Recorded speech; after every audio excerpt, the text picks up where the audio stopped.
വെള്ളപ്പൊക്കത്തിൽ പാലാ നഗരത്തിലെ വ്യാപാര മേഖലയ്ക്ക് വൻ നാശനഷ്ടം. താഴ്ന്ന പ്രദേശങ്ങളിലെ കടകളിലും ഗോഡൌണുകളിലും വെള്ളം കയറിയതോടെ ലക്ഷങ്ങളുടെ നഷ്ടമാണ് ഉണ്ടായിരിക്കുന്നത്. വെള്ളമിറങ്ങിയതോടെ ശുചീകരണ പ്രവർത്തനങ്ങൾ നടന്നു തുടങ്ങി. വെള്ളമിറങ്ങാൻ തുടങ്ങിയതോടെ വ്യാപാരികളും സന്നദ്ധ പ്രവർത്തകരും ശുചീകരണ പ്രവർത്തനങ്ങളുടെ തിരക്കിലാണ്.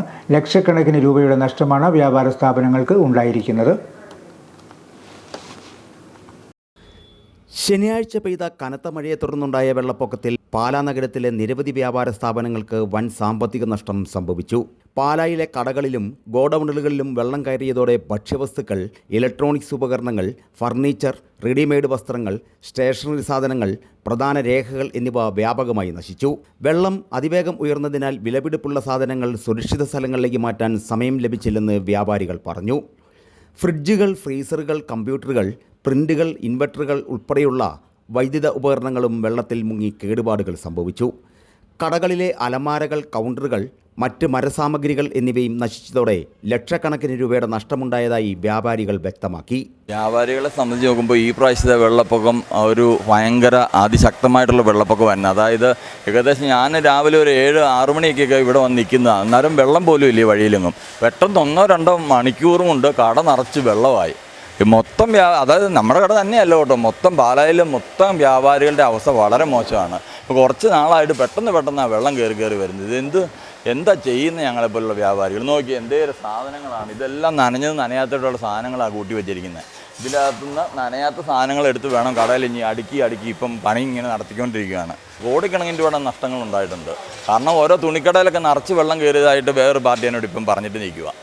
എന്ന് പറഞ്ഞ പോലെ ഓരോരോ ടൗണിലെ പലചരക്ക് കടകൾ, എല്ലാ കടകളിലും വെള്ളം കയറിയിട്ടുണ്ട്. കയറാത്ത കടകൾ ചുരുക്കമാണ്. സംഘടനയുടെ നേതൃത്വത്തിൽ നമ്മുടെ MP, MLA അങ്ങനെയുള്ളവർക്കെല്ലാം ഒരു പേപ്പർ റെഡിയാക്കി കൊടുക്കണം. കാരണം അതുപോലെ നഷ്ടങ്ങളാണ്. ഇത് എന്നാ ചെയ്യുന്ന എല്ലാ പ്രാവശ്യവും ഇങ്ങനെ നഷ്ടം വന്നു കഴിഞ്ഞാൽ ഞങ്ങൾക്ക് തീർന്നു പോകത്തില്ലേ? വെള്ളം ഇറങ്ങിയതോടെ ഞായറാഴ്ച രാവിലെ മുതൽ വ്യാപാരികളും ജീവനക്കാരും കുടുംബാംഗങ്ങളും സന്നദ്ധ പ്രവർത്തകരും ചേർന്ന് ശുചീകരണ പ്രവർത്തനങ്ങൾ ആരംഭിച്ചു.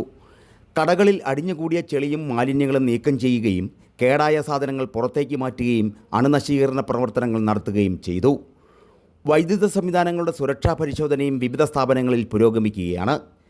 വെള്ളപ്പൊക്കത്തെ തുടർന്നുണ്ടായ നഷ്ടത്തിൻ്റെ കണക്കെടുപ്പ് വ്യാപാര സ്ഥാപനങ്ങൾ ആരംഭിച്ചിട്ടുണ്ട്. വ്യാപാരി സംഘടനകളുടെ നേതൃത്വത്തിൽ നാശനഷ്ടങ്ങളുടെ വിവരങ്ങൾ ശേഖരിച്ച് ബന്ധപ്പെട്ട വകുപ്പുകൾക്കും കൈമാറാനുള്ള നടപടികളും പുരോഗമിക്കുകയാണ്. വായ്പയെടുത്തും കടം വാങ്ങിയും വ്യാപാരം നടത്തുന്ന ചെറുകിട വ്യാപാരികളാണ് ഏറ്റവും കൂടുതൽ പ്രതിസന്ധിയിലായിരിക്കുന്നതെന്ന് സംഘടനകൾ ചൂണ്ടിക്കാട്ടി. നാശനഷ്ടങ്ങൾ സർക്കാർ അടിയന്തരമായി വിലയിരുത്തി അർഹരായവർക്ക് നഷ്ടപരിഹാരം, പലിശരഹിത വായ്പ, നികുതി, ലൈസൻസ് ഫീസ് ഇളവുകൾ എന്നിവ അനുവദിക്കണമെന്ന് വ്യാപാരി സംഘടനകൾ ആവശ്യപ്പെട്ടു.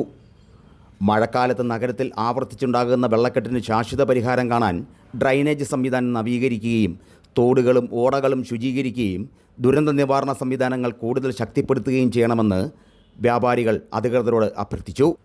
Star vision news, Pala.